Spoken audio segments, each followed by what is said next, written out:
All right, welcome back to On the Fringe. We are slicing and dicing and chopping it up. So, we've got a quick story for you guys coming from Laos.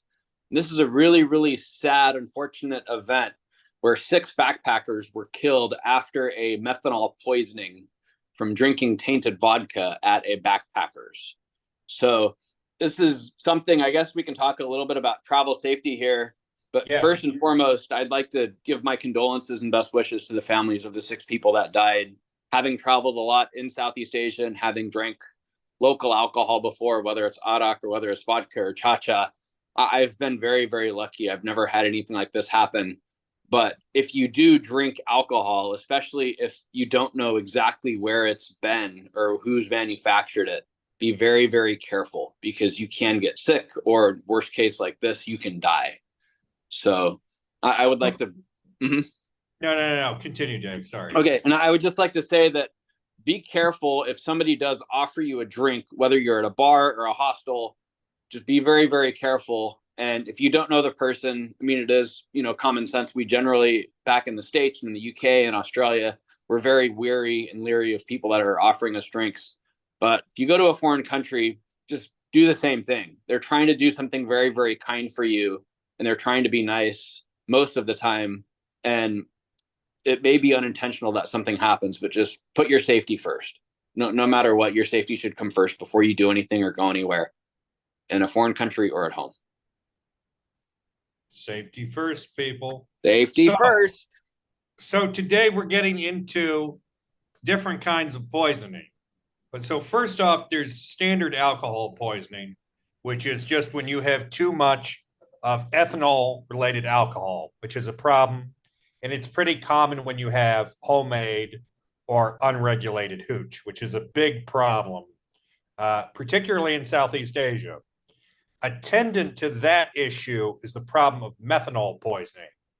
Methanol is not ethanol. They're both kinds of alcohol. They're basically impossible to tell apart, except ethanol is actually something that you can run through the human metabolism without too many problems. You're going to have some problems. If you've ever had a hangover, you know what I'm talking about. But you're not going to have too many problems. Again, if you're drinking within reason.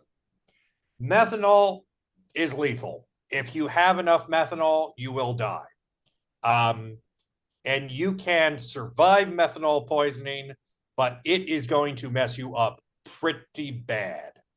And because it basically looks the same, smells the same, can't really distinguish it that much, and it is used for a variety of chemical applications, including sanitizing, disinfecting surfaces. It does often find its way into the life cycle of illegal booze. And when it does, the results can be pretty horrific, as we've just seen in Vang Vieng, but as you actually see pretty much consistently every couple of months or so in Southeast Asia. In Indonesia, this is actually a huge problem.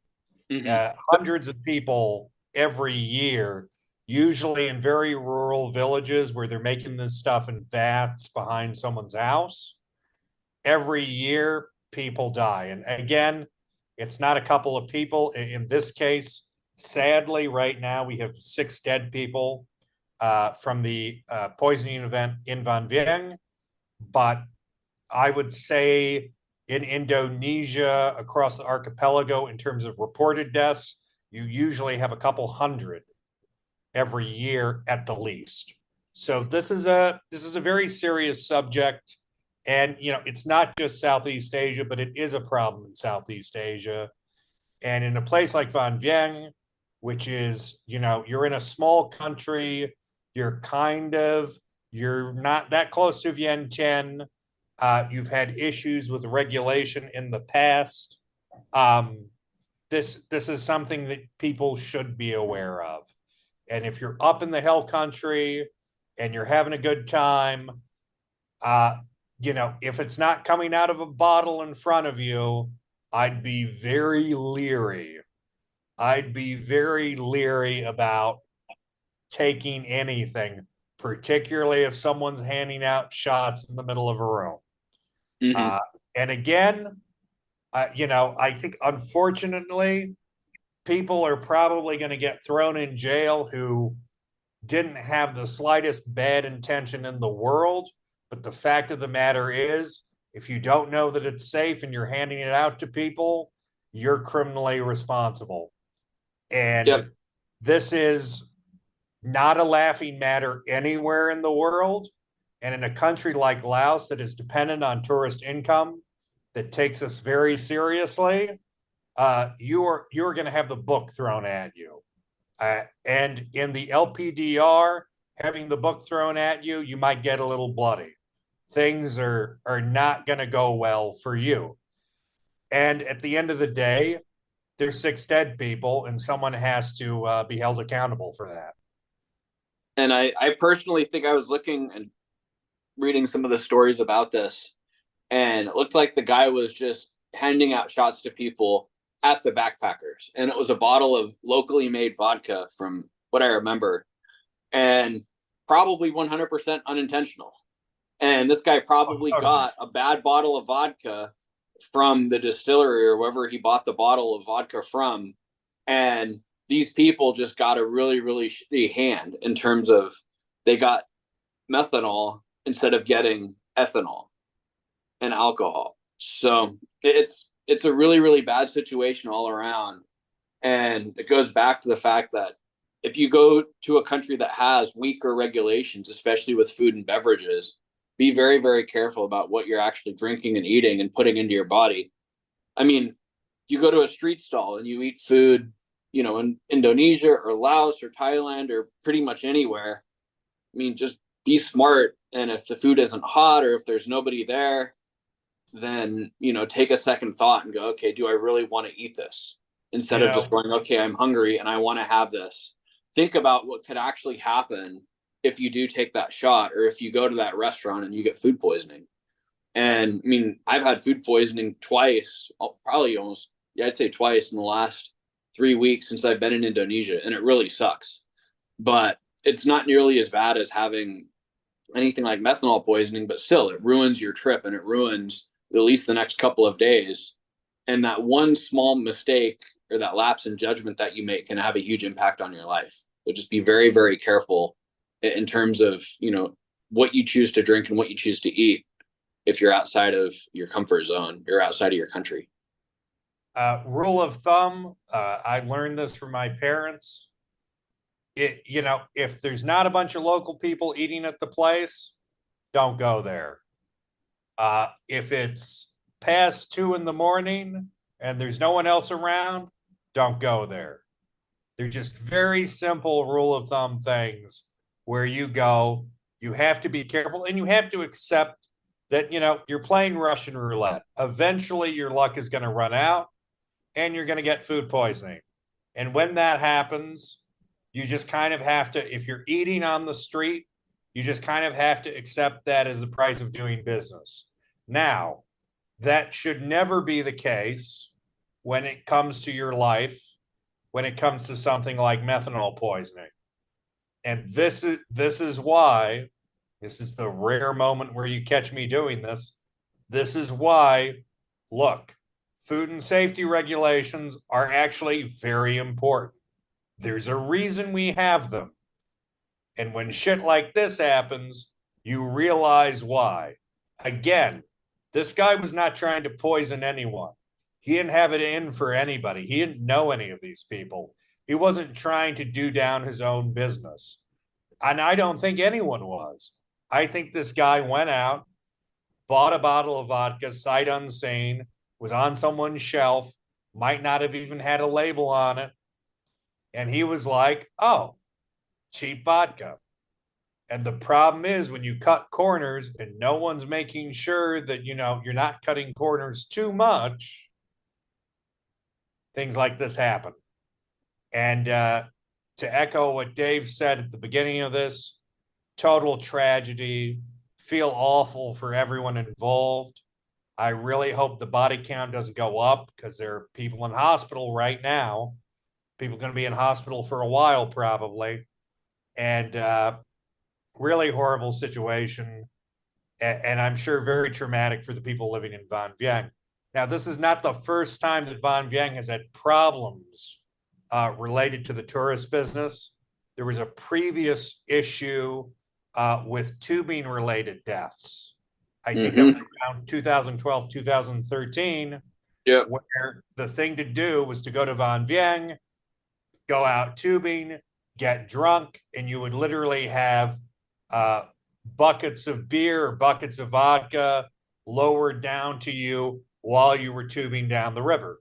Now, there's a reason you don't get blind drunk when you're tubing. They were losing a couple of people a week, I think.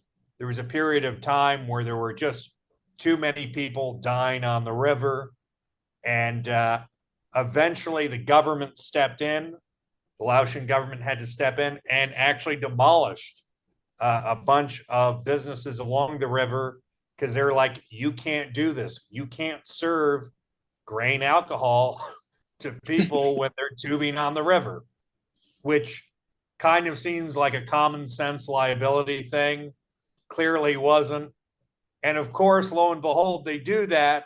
Fatalities go way down, more regulation, things get safer, business starts picking up again.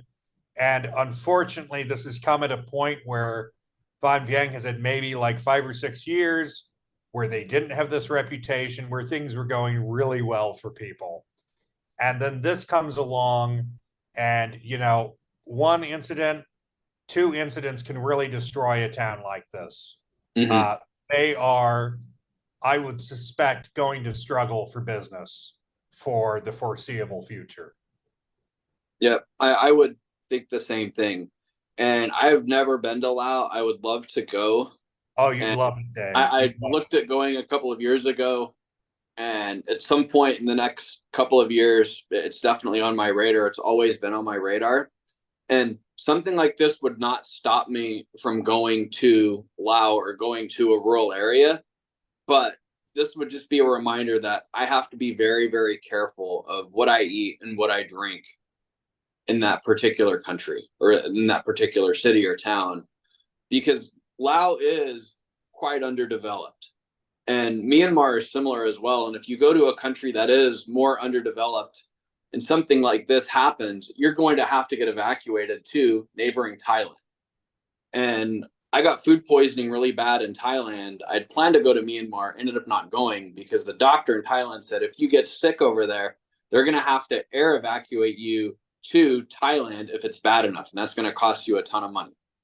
Yeah. So if you go to a place like Laos that is more underdeveloped, they don't have the medical resources that other countries have, make sure that you're very, very careful and you have some sort of travel insurance, or you have some sort of a backup plan, and you let people know where you are. Because if something happens to you, then you have no other way of letting people know that you're sick or you've got some sort of, methanol poisoning or some sort of horrible foodborne illness, and you really need help because your life might depend on it. Make sure you are covered. I don't care if you go for the cheapo insurance option. Just make sure you're covered. And in countries, now in Thailand, you don't need evac insurance in Thailand. You're in the medical hub of Southeast Asia. You shouldn't be going anywhere. You should stay right where you are. If you are in Laos, if you are in Cambodia, if you are in Burma, and you do not have evac insurance, you may have problems. You may have very serious problems. I lived in a country where the cornerstone of my insurance policy for 2 years was that in a medical emergency, my insurance company would not actually let me stay in the country I was living in. I'm not going to name them because I don't want to throw them under the bus, but they would not let you stay in that country. They would say, we will book you first class tickets on the next flight, or in the worst case scenario, we will get you on a helicopter. You are not staying in the country. You are being flown to Paris immediately. If there is anything that requires medical intervention, on a large scale, like surgery, you are not doing that in country. You have to be very careful that you know the country you're going to. Some countries, again, if I had been living in Senegal, probably not. I probably could have done that in country. Uh, Elsewhere in West Africa, you're getting evac. If you have appendicitis, you're getting evac. And Southeast Asia, some places, Singapore, Thailand, dude, you're not going anywhere. You're staying right where you are. Uh, you're up in the hill country in Laos, yeah, you're going to need to get evac. So please be aware of where you're going to. Don't show up. You're probably going to be evac anyways, but then you don't know who's going to get hit with the bill. I think, probably at the moment, this is not something that's going to be publicized, but probably at the moment, you have the Australian embassy, the UK embassy. They're probably negotiating with the insurance companies. We need you to waive the fees for the evacs because we don't want to say, we're sorry, Mr. So and so, your daughter's passed. Here's the bill. You don't want to have that conversation if you're a consular official, and I'm sure they're finding ways to either waive those fees or pay those fees themselves, because that is always awkward as hell, and that happens more than you would think. People don't always cover themselves, and when something goes wrong, someone's going to pay for it. Yep. So just be careful when you get out there and Please. go and do something that you want to go and do. Go do that voodoo that you do so well. And on that note, I think that wraps us up for Lao. Yep, I think we're done. So thank you guys for listening. Last word, Gavin. We're chopping, we're slicing, we're dicing, we're on the fringe.